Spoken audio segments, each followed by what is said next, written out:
दोस्तों नमस्कार, स्वागत है आपका बड़ी खबर बड़े खुलासे में। दोस्तों 22 अप्रैल के पहलगांव हमले के बाद भारत ने तय कर दिया कि वो अब आतंक के नाम पर जो भी लोग आतंक को पालने वाले हों या आतंक फैलाने वाले हों, सबको मिट्टी में मिलाएगा। लेकिन ऑपरेशन सिंदूर हुआ तो भारत ने एक नया रूप देखा कि तुर्की पाकिस्तान के साथ मिलकर भारत की सीमा पर भारत के सैनिकों पर हमले कर रहा था।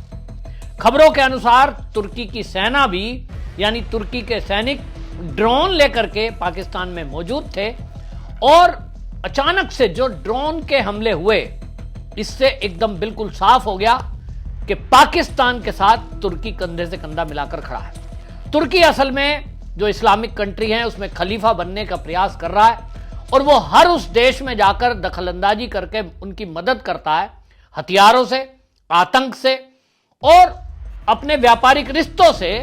जो भी इस्लामिक देश हैं उनको वो दिखाने की कोशिश कर रहा है कि मैं हूं आपका खलीफा।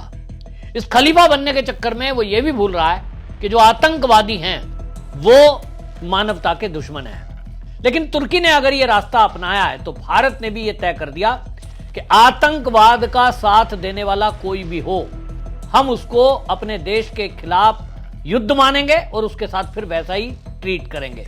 हालांकि कूटनीतिक स्तर पर भारत की तैयारी चल रही है। पाकिस्तान हो या तुर्की हो या फिर ईरान हो, एक कूटनीतिक स्तर पर जो तैयारी भारत कर रहा है उससे कम से कम तुर्की तो इस समय पूरी तरह घबराया हुआ है।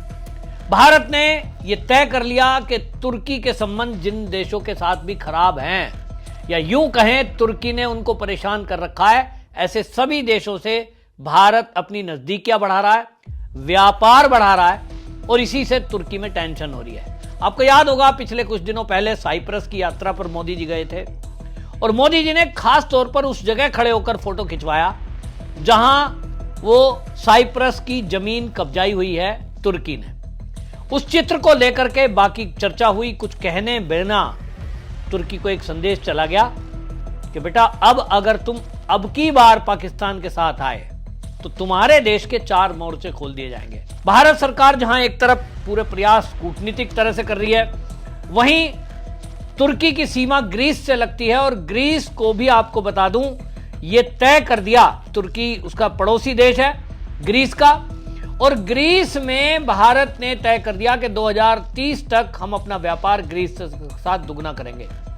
जो तुर्की है उस तुर्की का अब आपको बता दूं हाल यह है कि साइप्रस से नजदीकियां बढ़ने के बाद, मोदी की यात्रा के बाद उसको चिंता हो गई है, क्योंकि साइप्रस से जो सीमाएं तुर्की की लगती हैं और जिन देशों की लगती है वो अगर मैं आपको बताऊंगा तो आपको समझ में आएगा कि साइप्रस की महत्व क्या, उसकी महत्ता है, मोदी क्यों उस यात्रा पर गए। जो साइप्रस है उसके उत्तर में तुर्की है, दक्षिण में मिस्र है, दक्षिण पूर्व में इजराइल से सीमा लगती है और पश्चिमी क्षेत्र उसका सीरिया और लेबनान से लगता है। अब आप समझ लें यदि आपकी उपस्थिति साइप्रस में है तो आप तुर्की पर नजर रख सकते हैं, मिस्र पर नजर रख सकते हैं, इजराइल तो मित्र देश हमारा है लेकिन वहां उसका सहयोग ले सकते हैं और सीरिया और लेबनान तक पर भी हम नजर रख सकते हैं। तो इतना महत्वपूर्ण है और उस महत्वपूर्ण की जो नस दबाई हुई है साइप्रस की, वो तुर्की ने उसकी जमीन को कब्जा कर की हुई है और अगर हमने उसका साथ दिया, जो कि हम देने ही वाले हैं, तो निश्चित रूप से आप समझिए कि अगर पाकिस्तान का हाथ जिस तरह से उसने थामा है और खलीफा बनने के चक्कर में ड्रोन और हथियार दिए हैं, तो निश्चित रूप से अब तुर्की का भी विनाश तय माना जा रहा है, ऐसा देखने में आ रहा है। दूसरी तरफ आपको बता दूं, एक तरफ तो ये हो रहा है, दूसरी तरफ एक बहुत बड़ी घटना हुई है जिस पर मीडिया का कतई ध्यान नहीं है। वायुसेना के हमारे air chief marshal AP Singh वो ग्रीस के दौरे पर हैं और ग्रीस में उनको गार्ड ऑफ ऑनर दिया गया और वहां जाकर के वो खाली ऐसे घूमने नहीं गए हैं, वो एक कूटनीतिक यात्रा उनकी है और सेना को मजबूत करने के हिसाब से और देश के दुश्मन जो हैं उन पर एक बहुत कड़ा ये प्रहार कहूंगा। दोनों देश जो हैं, आप साइप्रस की बात करें या ग्रीस की, ये भूमध्य सागर पर स्थित हैं और तुर्की के दोनों देश दुश्मन है, साइप्रस हो या ग्रीस, इनको परेशान कर रखा है। तो यहां हमारे air chief marshal AP Singh का जाना, दोनों देश का संयुक्त सैन्य अभ्यास भी हो चुका है हमारा, इनियोस 2023, इनियोस 25, तरंग शक्ति 24, ये 3 ऐसे हमारे युद्ध अभ्यास हुए हैं लड़ाकू यूनिट के साथ में।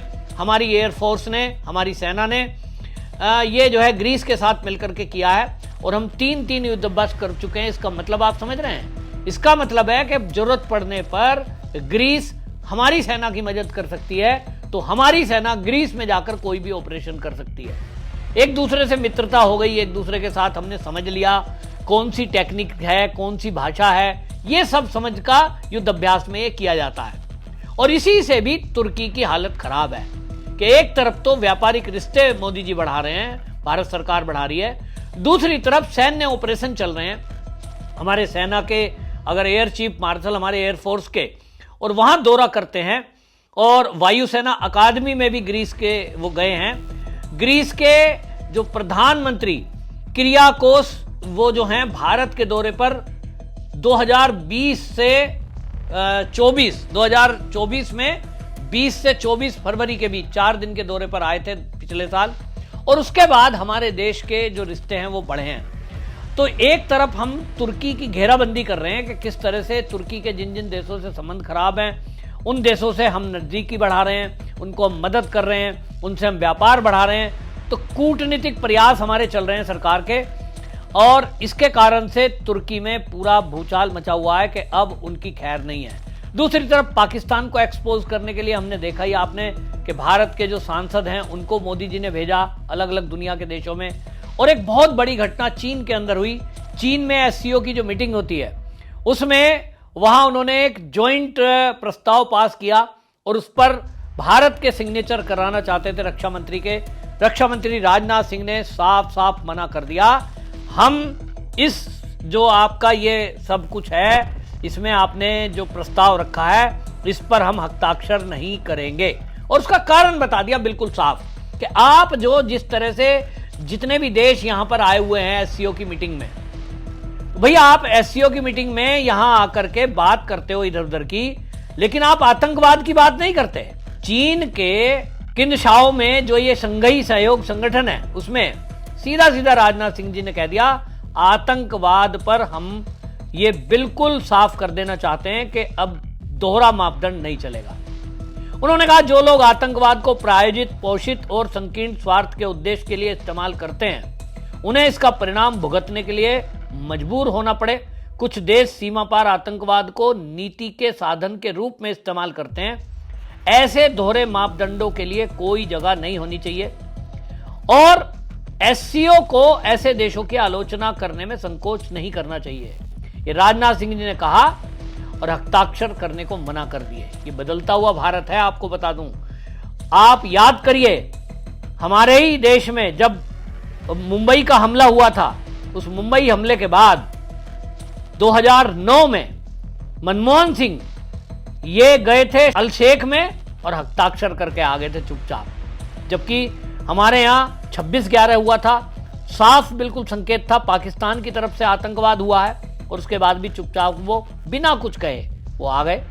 आज की डेट में आप देखिए बलूचिस्तान पर जैसे ही बात चीन के एससीओ में हुई, हमने कह दिया भाई बलूचिस्तान पर आप उसको ये कह रहे हो वो अपनी आज़ादी की लड़ाई लड़ रहे हैं और आप उस पर तरह तरह की बातें कर रहे हैं, हम इस पर हस्ताक्षर नहीं करेंगे। एक तरह से बलूचिस्तान के साथ भारत खुलकर खड़ा हो गया। और आपने पहलगांव के जो आतंकी हमले इस पर कोई बात नहीं कही, तो हम इस पर हस्ताक्षर नहीं करेंगे। ये एक मजबूत भारत की, मजबूत देश की पहचान इस पहली बार बना है और ये पहली बार चीन को झटका लगा है। जितने देश एससीओ में शामिल थे उन सबको ये उम्मीद नहीं थी। अभी तक तो यही होता था, भारत को जो कह दिया बस चुपचाप मान लिया, लेकिन अब ये बदलता हुआ भारत है। ये चुपचाप ना तो मानता है, ना झुकता है, ना डरता है और अपनी बात निडरता से करता है। तो पूरी तरह पाकिस्तान को एक्सपोज किया जा रहा है हर प्लेटफॉर्म पर, चाहे वो G7 हो, G20 हो, एससीओ हो। पहले तो शंघाई में कहीं भी कुछ भी होता है, शंघाई समझौता, और भैया जो चीन ने कह दिया वो सब मान लिया क्योंकि उसका दबाव होता था। आज की डेट में हम चीन को भी मुंह तोड़ जवाब देते हैं, हम अमेरिका को भी खरी खरी सुना देते हैं, हम अपने निर्णय देश के खुद लेते हैं और इसी बढ़ती हुई ताकत से पाकिस्तान छोड़िए उसका साथ देने वाले भी घबराए हुए हैं। आज की डेट में जितना सटीक हमला ऑपरेशन सिंदूर के दौरान भारत ने किया, परमाणु ठिकाने ध्वस्त कर दिए, एयरबेस ध्वस्त कर दिए, उससे अभी तक अमेरिका भी उबर नहीं पा रहा है। इतना सटीक हमला। दूसरी तरफ अभी हमने देखा है अमेरिका ने ईरान में हमले किए ना, ईरान कह रहा हमारा तो कुछ बिगड़ा ही नहीं, लेकिन ऐसा पाकिस्तान नहीं बोल पा रहा। ये भारत की ताकत है, ये बदलता हुआ भारत है, ये भारत के वैज्ञानिक, भारत की सेना वाकई में नंबर 1 दुनिया में है। भले ही संसाधन या बजट कम हो, उससे कोई फर्क नहीं पड़ता, जज्बा हमारा नंबर 1 है। और इसीलिए पूरी दुनिया आज भारत की तरफ देख रही है और भारत ने बता दिया कि हमारे साथ कायदे से रहोगे तो फायदे में रहोगे, वरना हम किसी की नहीं सुनेंगे और हम आगे बढ़ते रहेंगे इसी तरह, और अपने दोषियों को सजा देने के लिए भी हम अकेले बहुत हैं। राजनाथ सिंह जी का ये कदम और भारत का सरकार का तुर्की को घेरने की ये रणनीति, आपकी इस पर क्या राय है कमेंट में जरूर लिखिए, वीडियो शेयर करिए। वंदे मातरम।